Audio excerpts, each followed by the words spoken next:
Greetings, everybody. Let's take a look at conservative vector fields.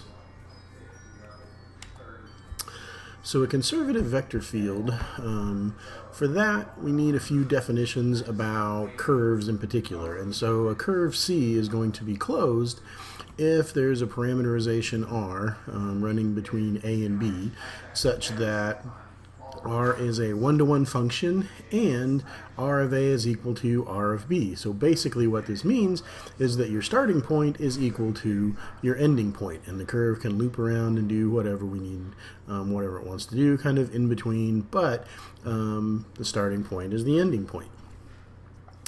A curve C is simple if it has no self-intersections to it. And so kind of putting those two things together, we've got a simple, so it's not simple and it's not closed. This one's got an intersection point. It is simple but not closed, so we get a curve that looks something like this. We have closed but not simple because we've got a couple of intersection points there. And then finally a simple and closed curve. We've got something that's basically looking like some kind of deformed circle for that.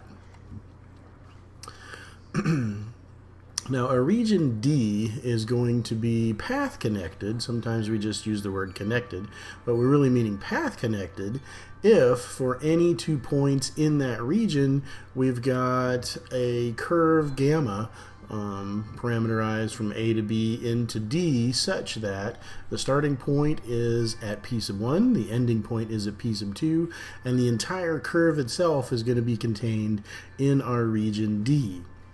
And so basically kind of the punchline of that is that a region D is going to be path connected if you can get between any 2 points inside D and stay in D by some kind of path.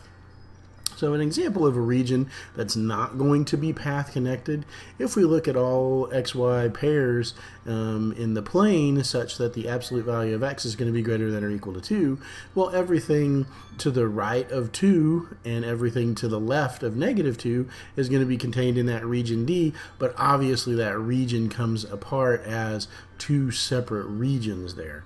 And so for this one, it's obvious that this one is not going to be path connected. I can't get from this side to this side and still stay in that region.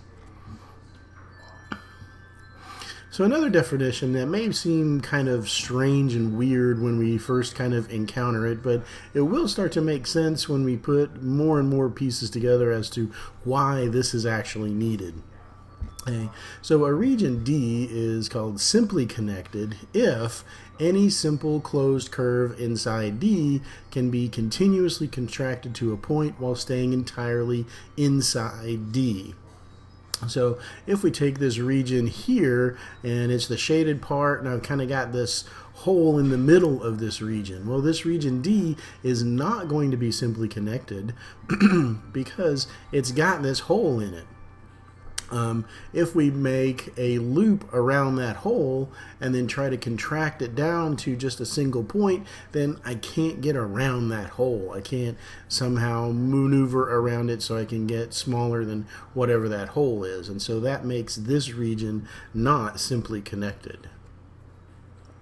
The curve C1, if we can imagine this curve over here, that's kind of that same way. So now the hole is the thing that's shaded, and we've got the region D so that our curves actually show up. So we've got the curve over here, C sub 1. Now that curve, if we wanted to shrink it down, we could shrink that one down and still stay entirely in D. But if we take our curve C2 and try to shrink that down, well, the hole stops us. We can't get beyond that, and so that's why this region D is not going to be simply connected. Now, kind of why does that become important? Well, having or not having a hole kind of determines the kind of vector fields which you can define on a particular region.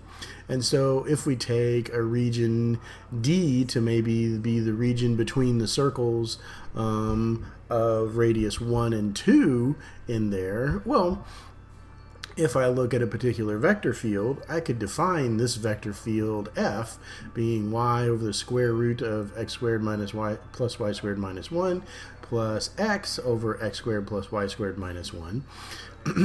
well, what I need to be defined in there, I need the stuff under the square root to be positive. So I need x squared plus y squared to be greater than 1. As long as that's possible, then it's defined. So this vector field is defined for all of those, but that region D was not going to be simply connected. Now, if I take the region as the entire plane, well, now I can't define this vector field on the entire plane. And so what vector fields are allowed, what vector fields are not allowed, that's going to give us information kind of about the underlying space itself. And so that's going to be important. So we'll kind of introduce that idea now and say, hey, heads up, be aware of this, be thinking about this as we present other things. And so when it comes to these properties of these vector fields, that's really the next thing that we're really going to be interested in the study that we're going to be doing. So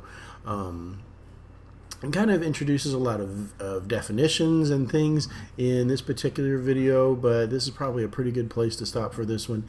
And so we'll kind of come back and join us for the next video. I'll talk to you guys then later.